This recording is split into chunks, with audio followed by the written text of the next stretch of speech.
ma fille de 6 ans a été frappée au visage par la maîtresse de mon mari, assez fort pour faire saigner sa lèvre, et mon mari se tenait à 1 mètre de là, réajustant ses boutons de manchette comme si de rien n'était.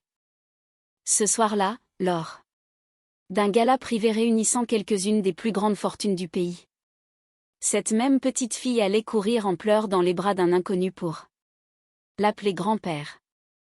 Et au petit matin, tout le monde dans cette salle de bal comprendrait exactement qui j'étais vraiment. Je m'appelle Éléonore, et pendant 6 ans, j'ai laissé mon entourage croire que je n'étais personne digne d'intérêt. Je veux commencer par là, car comprendre qui je prétendais être est la seule façon de saisir ce qui s'est passé ensuite. J'avais 32 ans, j'étais mariée à un homme nommé Damien Laurent, et nous vivions dans l'hôtel particulier de sa famille à Neuilly-sur-Seine, où sa mère s'assurait chaque jour de me faire comprendre que je n'y avais pas ma place. J'avais tout abandonné pour ce mariage. Mon nom, mon indépendance, et même la vérité sur mes origines, car je croyais que l'amour valait ce sacrifice. J'avais tort sur presque toute la ligne. Mais il y a une chose sur laquelle je ne me suis jamais trompée, et c'est ma fille, Alice. Alice avait 6 ans, elle était calme et douce, comme le sont souvent les enfants élevés dans un climat de tension permanente, scrutant toujours les adultes à la recherche de signes de danger avant de se sentir assez en sécurité. Pour rire, Damien avait commencé à fréquenter une autre femme environ 1 an après notre mariage, bien que je n'en ai eu la preuve que bien plus tard. Elle s'appelait Bérénice, et elle se comportait comme si elle possédait déjà tous ceux qui appartenaient à Damien, la maison, la voiture, et bientôt son nom de famille. J'ai supporté pendant 6 ans que sa belle-mère me traite de pique-assiette, 6 ans de petite cruauté déguisée en plaisanterie, 6 ans à ravaler ma fierté, en me disant que c'était pour protéger ma famille. Avec le recul, je comprends que la soumission ne protège personne, elle apprend seulement aux gens cruels qu'ils peuvent aller encore plus loin. Le jour où tout a éclaté a commencé comme un mardi ordinaire. Avant de partir pour l'école, Alice avait renversé un peu de chocolat chaud sur l'ourlet de la nouvelle robe de Bérénice en attrapant une serviette sur la table de notre cuisine. Un incident si mineur qu'il méritait à peine qu'on hausse le ton, et encore moins ce qui a suivi. Bérénice a attrapé Alice par le bras et l'a giflé au visage. Pas une fois, mais encore et encore. 10 fois selon le compte que je donnerai plus tard à la police, pendant que ma fille hurlait et la suppliait d'arrêter.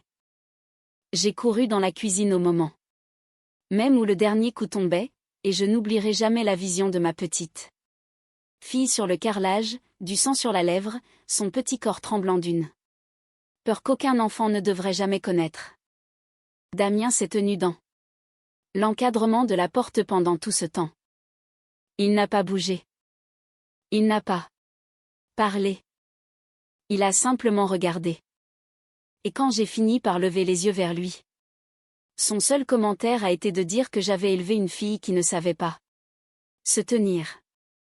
Je veux que vous compreniez ce que 6 années de silence font à une personne, car cela ne vous rend pas faible pour toujours, cela vous rend patiente, d'une manière qui finit par devenir dangereuse pour ceux qui vous font du mal. Je me suis agenouillée pour serrer Alice dans mes bras, et j'ai senti quelque chose en moi s'apaiser totalement. Ni panique, ni brisure, juste une clarté absolue, comme l'aspect du ciel juste après qu'une tempête a finalement éclaté. Je lui ai chuchoté que plus personne ne lui ferait jamais de mal de la sorte, et pour la première fois en 6 ans, je prononçais ces mots comme une promesse que j'avais réellement le pouvoir de tenir. Car ce même matin, avant que tout cela n'arrive, j'avais reçu un appel téléphonique qui avait bouleversé tout ce que je savais de ma propre vie. L'appel provenait d'un avocat représentant mon père biologique, un homme à qui je n'avais pas parlé depuis plus d'1 décennie, après avoir tourné le dos à une vie d'une richesse extraordinaire pour épouser Damien contre l'avis de ma famille. Mon père était Charles de Valmont, le fondateur de l'un des plus grands fonds d'investissement privé d'Europe, un homme dont le seul nom pouvait faire trembler la bourse de Paris. Et j'avais passé 6 ans à cacher ce fait à tout le monde, y compris à mon propre mari, parce que je voulais être aimé pour moi-même et non pour mon héritage. L'avocat m'a expliqué que mon père veillait discrètement sur moi de loin depuis des années, attendant que je fasse le premier pas, et qu'il souhaitait voir sa petite fille avant un gala de charité qu'il organisait le soir même. Je n'avais pas prévu d'y aller, mais le visage tuméfié d'Alice m'a fait changer d'avis du tout au tout. Ce soir-là, j'ai habillé Alice avec soin, dissimulant les marques sur sa joue aussi délicatement que possible, et j'ai annoncé à Damien que nous nous rendrions quand même à l'événement car je refusais de laisser Bérénice penser qu'elle avait gagné quoi que ce soit. Damien s'est moqué de moi dans la voiture, me disant que j'allais me ridiculiser en essayant de me mêler au gratin de la haute société, des gens bien au-dessus d'eux. Notre condition. Et Bérénice, qui nous suivait dans son propre véhicule, m'a envoyé un message me traitant de pathétique pour avoir osé pointer le bout de mon nez. Je n'ai pas répondu. J'avais appris que le silence, lorsqu'il vient de la force et non de la peur, déstabilise les personnes cruelles bien plus que n'importe quelle dispute. La salle de l'Opéra Garnier ce soir-là regorgeait du genre de richesse que la plupart des gens ne voient que dans les magazines, des lustres en cristal de la taille d'une petite voiture, des serveurs portant des plateaux de champagne millésimés dont la bouteille coûtait plus cher que ce que Damien gagnait en un mois. Et au milieu de tout cela, la sécurité était si stricte que la plupart des invités ne voyaient même jamais l'aile privée où se réunissait le véritable pouvoir de la soirée. Alice, submergée par la foulée, encore effrayée par les événements de la matinée, a lâché ma main et s'est mise à courir. Et avant que je puisse la rattraper, elle a heurté de plein fouet les jambes d'un homme imposant aux cheveux argentés, vêtu d'un smoking sombre, qui imposait plus de respect dans cette pièce que n'importe qui d'autre. Cet homme a baissé les yeux, a vu les ecchymoses sur son petit visage, et quelque chose dans son expression s'est complètement brisé. Il s'est agenouillé sans hésitation et a pris ma fille dans ses bras. Et Alice, trouvant refuge chez un inconnu comme le font parfois les enfants effrayés, a passé ses bras autour de son cou et l'a appelé grand-père à travers ses larmes, en pointant du doigt Damien et Bérénice. Pour lui raconter exactement ce qui s'était passé dans notre cuisine le matin. Même. La salle entière a plongé dans un silence de mort. Cet homme, c'était Charles de Valmont, mon père. Et à cet instant précis, toutes les personnes présentes ont compris 2 choses à la fois, le magnate de la finance le plus puissant du pays avait une petite fille dont personne ne soupçonnait l'existence, et quelqu'un dans cette pièce lui avait fait du mal. Le visage de Damien a perdu toutes ses couleurs lorsque mon père s'est redressé de toute sa hauteur, tenant toujours Alice, et a braqué son regard sur nous avec une intensité telle que des hommes adultes dans la salle ont fait un pas physique en arrière. Bérénice, debout à côté de Damien dans une robe de créateur qui coûtait plus cher que le loyer mensuel de la plupart des gens, a ouvert la bouche pour dire quelque chose de méprisant, puis l'a refermée lorsqu'elle s'est rendue compte que tous les regards et tous les objectifs des photographes étaient braqués sur elle. Je me suis avancée lentement, j'ai pris la main de mon père. Et je lui ai simplement dit que j'étais de retour. Et cette simple phrase portait en elle le poids de 6 années de silence. Ce qui s'est passé dans l'heure qui a suivi a détruit tout ce que Damien et Bérénice croyaient savoir sur leur propre vie. Les équipes de mon père enquêtaient déjà discrètement sur Bérénice depuis des semaines à sa demande, depuis qu'il avait appris par des canaux privés que sa fille était mariée à un homme impliqué avec une femme ayant des problèmes financiers, et ce qu'ils avaient découvert était stupéfiant.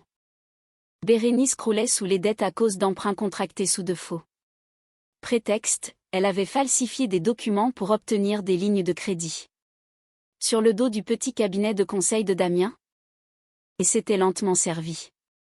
Dans des comptes bancaires dont ni Damien ni moi ne connaissions l'existence. Dans les minutes qui ont suivi la découverte de ce que Bérénice avait fait à Alice, mon père a passé un seul coup de fil, et le lendemain matin, toutes les lignes de crédit liées à l'entreprise de Damien étaient gelées dans l'attente d'une enquête de l'autorité des marchés financiers. Je n'ai pas giflé Bérénice ce soir-là par excès de rage. Même si la tentation était immense en la regardant. Essayer de charmer mon père pour revenir dans ses bonnes grâces, même après tout ce qui s'était passé, je me suis approchée d'elle calmement devant toute l'assemblée, je l'ai regardée droit dans les yeux. Et je lui ai dit qu'une femme qui frappe un enfant 10 fois en appelant cela de la discipline mérite de comprendre exactement ce que l'on ressent quand on est petite et terrorisée. Et puis je l'ai giflé une seule fois au visage. Assez fort pour que le bruit résonne dans toute la salle de bal. Assez fort pour que chaque smartphone dans la pièce immortalise la scène. Personne n'a bougé pour m'arrêter. Personne ne l'a défendu. Le silence qui a suivi lui a fait comprendre à quelle vitesse son pouvoir dans ce monde venait de s'évaporer. Damien a supplié ce soir-là, de la manière dont les gens supplient seulement lorsqu'ils comprennent enfin ce qu'ils ont perdu, se jetant à genoux devant mon père en promettant qu'il arrangerait tout si je lui donnais juste une autre chance. Mais j'avais déjà pris ma décision au moment où j'ai vu ma fille saigner sur le carrelage de notre cuisine. Pendant qu'il restait là à réajuster ses boutons de manchette. Je lui ai répondu qu'un homme qui regarde son propre enfant se faire maltraiter sans rien faire n'est pas un homme en qui je pourrais avoir confiance un jour, peu importe le nombre d'excuses qui suivraient. En l'espace d'un mois, notre divorce a été prononcé et le cabinet de conseil de Damien s'est effondré sous le poids de l'enquête de l'État sur les prêts frauduleux de Bérénice. Des emprunts qui avaient utilisé sa société comme garantie à son insu, parce qu'il avait été trop absorbé par sa liaison pour remarquer ce qui se passait sous son propre toit. Bérénice a finalement été inculpée pour escroquerie financière et a purgé une peine de 18 mois dans un centre pénitentiaire pour femmes. Aux dernières nouvelles, elle a totalement quitté la région parisienne, incapable de trouver du travail près des cercles sociaux qu'elle avait jadis si désespérément tenté d'infiltrer. Damien s'est reconstruit une vie beaucoup plus modeste et beaucoup plus calme. Et, à sa décharge, il a fini par chercher de l'aide psychologique et est devenu peu à peu un père plus présent lors de ses visites planifiées avec Alice.